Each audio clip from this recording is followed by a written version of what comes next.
Perkenalkan, nama saya Cantika Glodia, NIM 412018-040. Di sini saya akan menganalisis kritis sebuah artikel yang berjudul Pengaruh Pemberian Pupuk Organik Cair Daun Gamal Terhadap Pertumbuhan Tanaman Sawi. Nah, seperti yang kita lihat berikut ini merupakan penampakan dari jurnal yang saya ambil, yaitu pengaruh pemberian pupuk organik cair daun gamal terhadap pertumbuhan tanaman sawi. Menurut saya pada bagian judul artikel ini, judul artikelnya sudah jelas, tidak terdapat singkatan kata dan sudah menggambarkan keseluruhan isi artikel. Terus pada bagian abstrak, sudah merangkum keseluruhan artikel, namun ada beberapa kata yang sulit dimengerti oleh orang awam. Misalnya ruminasia dan 120 ml per liter air. Dan yang ketiga, pada bagian pendahuluan, masalah yang diangkat peneliti itu sudah jelas, yaitu ingin mengurangi penggunaan pemakaian pupuk anorganik yang digantikan dengan pupuk organik. Sudah menjelaskan latar belakang penyusunan artikel, namun pada artikel ini tujuan dan hipotesis artikel sulit untuk diketahui karena sangat tersirat. Kemudian saya juga kurang setuju dengan adanya penggunaan ayat dalam artikel karena membuat hipotesis dan tujuan penulisan artikel menjadi lebih sulit dimengerti. Maksud saya itu pada ayat ini dikatakan tanaman-tanaman dapat tumbuh subur dengan seizin Allah. Namun yang seperti kita ketahui, peneliti ingin menunjukkan bahwa pemakaian pupuk akan menghasilkan tanaman yang subur. Seperti itu. Yang pertama, pendahuluan.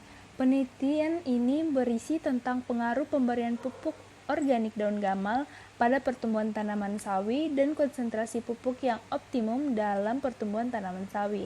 Latar belakang pembuatan artikel ini yaitu masalah penggunaan pupuk anorganik yang semakin meningkat.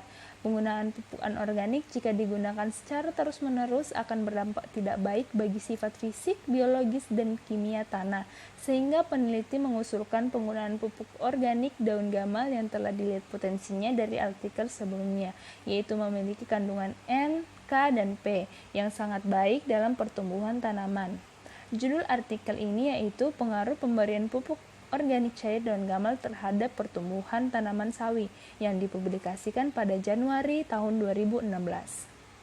Menurut saya, tujuan penelitian ini yaitu mengetahui konsentrasi pupuk organik cair daun gamal yang optimum dalam pertumbuhan tanaman sawi.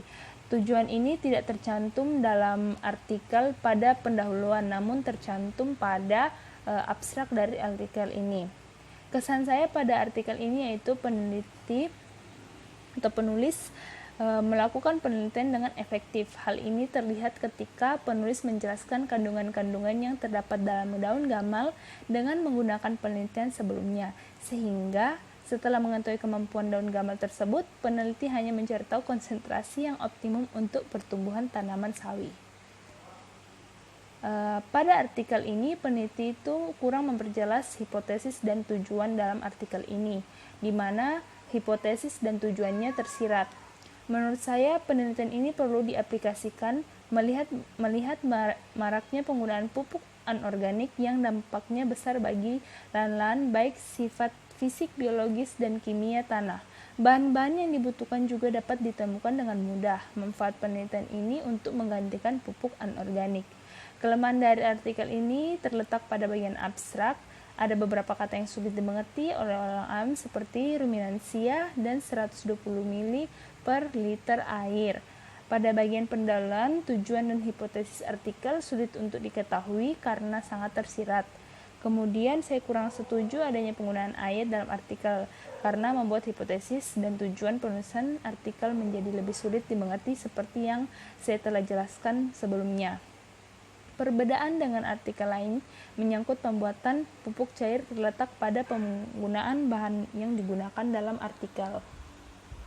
Kesimpulan, seperti yang telah saya sampaikan di slide sebelumnya, secara keseluruhan artikel penulisan ini sudah baik. Namun ada beberapa kekurangan dari artikel ini, yaitu pada bagian abstrak ada beberapa kata yang tidak mudah dipahami sebagian orang, dan pada pendahuluan tujuan dan hipotesis sangat tersirat sehingga sulit ditemukan. Pesan saya untuk artikel ini yaitu pada abstrak penggunaan kalimat yang lebih mudah dipahami, pada bagian pendahuluan lebih memperlihatkan hipotesis dan tujuan dari penelitian, dan juga menurut saya penggunaan kalimat agama tidak perlu dicantumkan. Sekian dan terima kasih.